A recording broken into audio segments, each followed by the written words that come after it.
Welcome back. Now, ANC Secretary-General Fikile Mbalula says that the fate of the KwaZulu-Natal Provincial structure will be decided within the next 2 weeks. And this follows a meeting of the ANC's National Working Committee and the KwaZulu-Natal Provincial Executive Committee, which ended in Boksburg, east of Johannesburg, yesterday. Now, the meeting was called to discuss the challenges facing the ANC in KwaZulu-Natal after securing just 17% of the vote in the May 29 election. Speculation was rife that the PEC could be disbanded after its dismal performance, which saw the newly formed MK party dislodging the ANC from power. Now, to share his views on the ANC's National Working Committee and the KZN PEC, we're now joined virtually by former Premier of Gauteng as well as a former General-Secretary of Cosatu, Mbhazima Shilowa. Mr. Shilowa, thanks so much for your time and welcome to Morning Live. Yes, good morning. Thanks for having me. So interesting times, interesting developments looking at what's happening with the ANC and in particular KwaZulu-Natal and Gauteng following dismal showings at the polls. Now, the ANC Secretary-General Fikile Mbalula says that the fate of the KwaZulu-Natal provincial structure will be decided in a fortnight and that the ANC leadership actually needs to be decisive in dealing with the two provinces. So, what is your take on these latest developments, particularly as it pertains to KwaZulu-Natal and Gauteng? I think that it was inevitable that proper stock taking would have to be done to say we had a huge majority in KZN going into the May elections. When we came out of it, we were only 17%. And we're not even the majority, or rather the leading party there.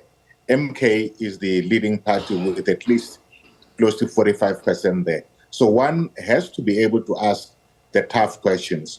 What happened? Were the leadership aware? Were they conniving? Or were some of their structures at a regional or branch level not telling the truth? So those things you need to be able to take. And obviously, the leadership there has to take some responsibility. But it is not only the provincial leadership that is there.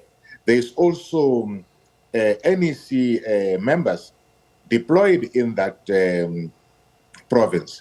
What were their views? What did they see? Did they underestimate MKP?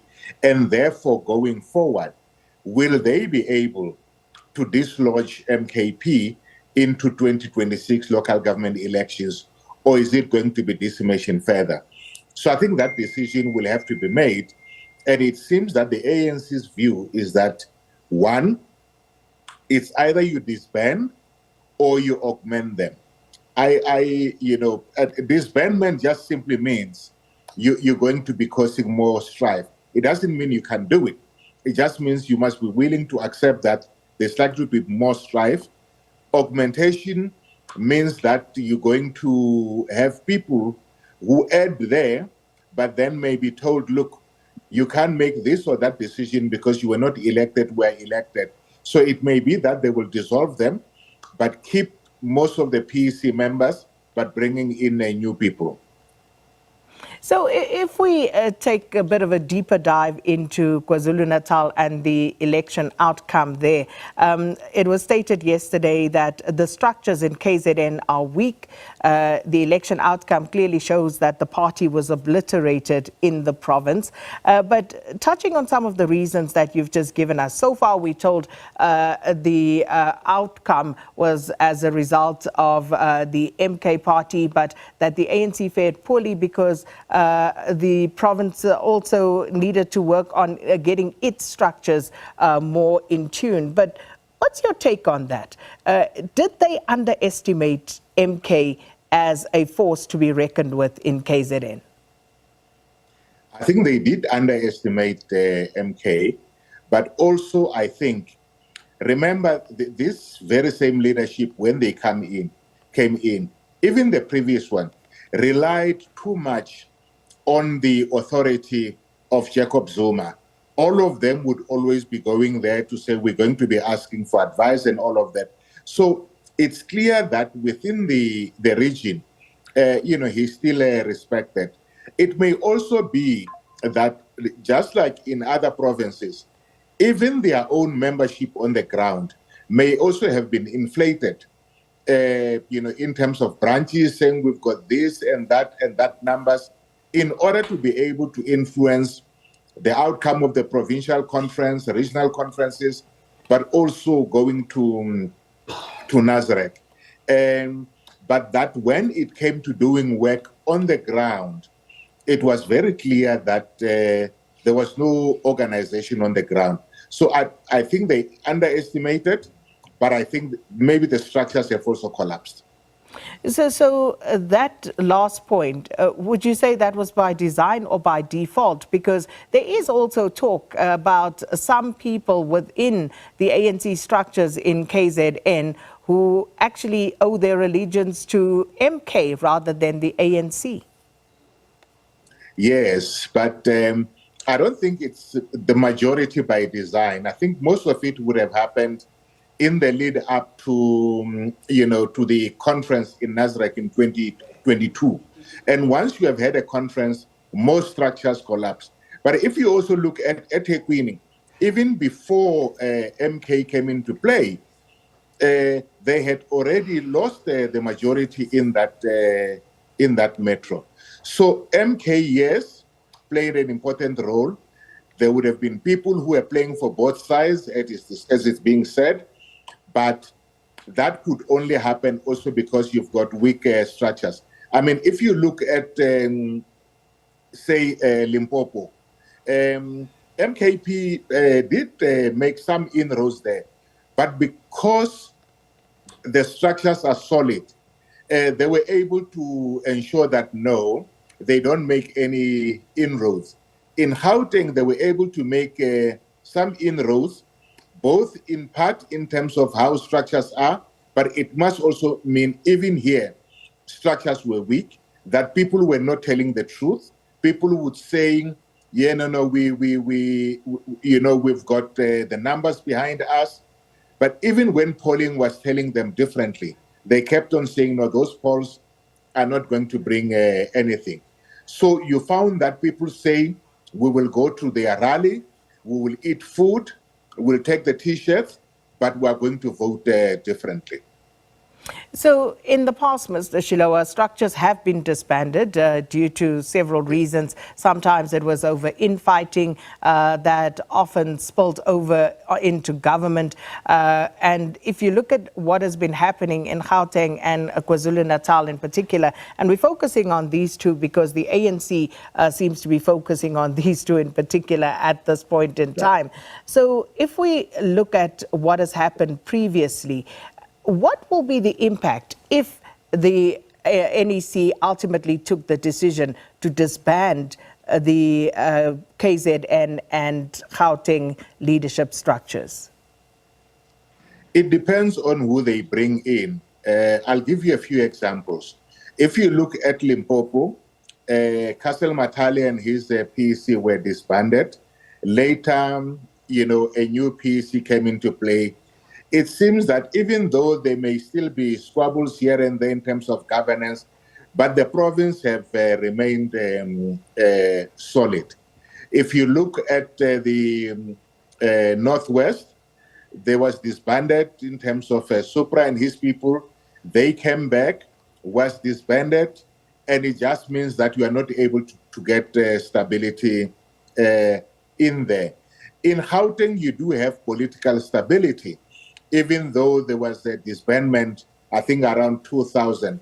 But if you look at Free State, that first disbandment that involved Terra Likota and Ace Makashule have continued to date to hound the province. So it depends on who people bring in and how they work on it. So disbandment can work, but sometimes it doesn't work. In this instance, my view is that, if you disband, you must bring in more or less some of the same people, just augment them, because you are going into 2026 local government elections.